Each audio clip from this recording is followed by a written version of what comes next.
পবিত্র এক ভূমি, যেখানে প্রতিদিন হাজার হাজার খ্রিস্টান দাঁড়িয়ে প্রার্থনা করেন।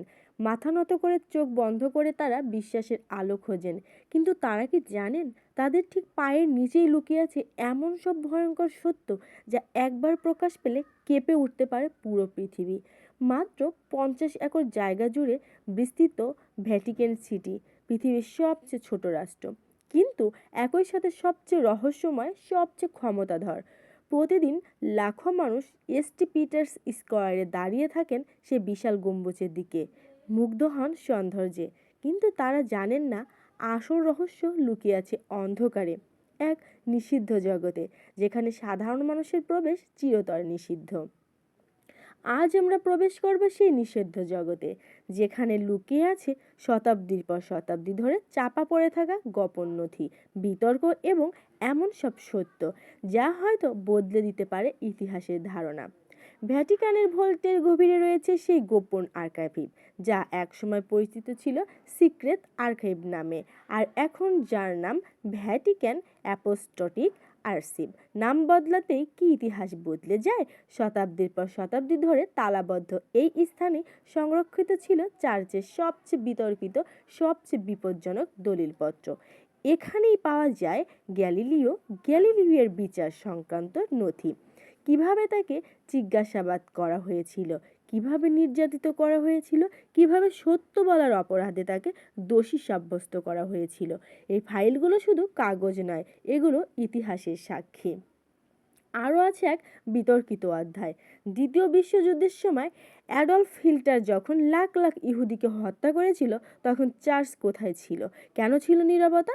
গোপন চিঠিপত্রে এমন কিছু ইঙ্গিত রয়েছে যা একদিকে দাবি করে মানুষ বাঁচানোর চেষ্টা হয়েছিল, অন্যদিকে কেউ কেউ বলেন সহযোগিতাও করা হয়েছিল।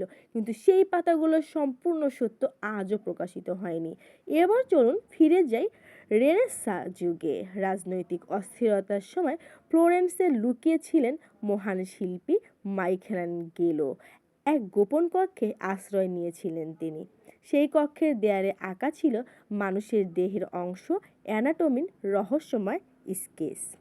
যখন মানবদেহে কেটে গবেষণা করা হয়েছিল সম্পূর্ণ নিষিদ্ধ, তাহলে তিনি কিভাবে জানলেন এত কিছু? সেই জ্ঞান কি লুকিয়ে রাখা হয়েছিল চার্চের চোখ এড়িয়ে? ভ্যাটিকানের নিচেই রয়েছে এক নেক্রোপলিস, মৃতদেহের শহর, এসটি পেটার্স ব্যাসিকা। এর নিচে আবিষ্কৃত হয়েছে সেই সমাধিক্ষেত্র, রোমান সাম্রাজ্যের সময় থেকে ব্যবহৃত রহস্যময় প্রতীক, অদ্ভুত শিলালিপি, অজানা কবর। প্রথম যুগের খ্রিস্টানরা কি গোপনে অন্য বিশ্বাস অনুসরণ করতেন, নাকি ইতিহাসের কিছু অংশ ইচ্ছাকৃতভাবে বদলে দেওয়া হয়েছে? ইনকুইজিশনের সময় অসংখ্য মানুষকে জিজ্ঞাসাবাদ করা হয়েছিল, বিজ্ঞানীদের নির্যাতন করা হয়েছিল, অনেককে পুড়ে মারাও হয়েছিল বলে ধারণা করা যায়। সেই জিজ্ঞাসাবাদের পদ্ধতি, মৃত্যুদণ্ডের অনুমোদন সব লিপিবদ্ধ আছে ফাইলগুলোতে। কেন সেগুলো আজও পুরোপুরি উন্মুক্ত নয়? আরেকটি রহস্য, প্রাচীন মিশরীয় মমি। কিছু মমির বয়স প্রায় 4000 বছর। কেন চার্চ এত আগ্রহী ছিল প্রাচীন মিশরীয় সভ্যতা নিয়ে? কিছু গবেষক বলেন সেখানে এমন গোপন জ্ঞান ছিল যা খ্রিস্টান ধর্মেরও বহু আগের।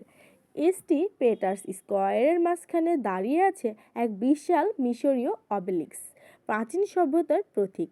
কেন সেটি স্থাপন করা হলো খ্রিস্ট ধর্মের সবচেয়ে পবিত্র স্থানে? এর পিছনে কি কেবল শিল্প, নাকি লুকিয়ে আছে অন্য কোনো দার্শনিক বা গোপন তথ্য? সবচেয়ে বিতর্কিত বস্তুগুলোর একটি, সোর্ড অফ ট্রাইন, এক লিনেন কাপড়ে ভেসে ওঠা এক মানুষের ছবি, যার শরীরে ক্রুশবিদ্ধ হওয়ার চিত্র।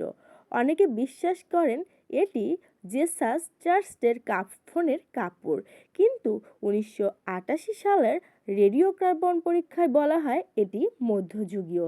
তাহলে কি এটি এক অসাধারণ লালিয়াতি, নাকি জালিয়াতি?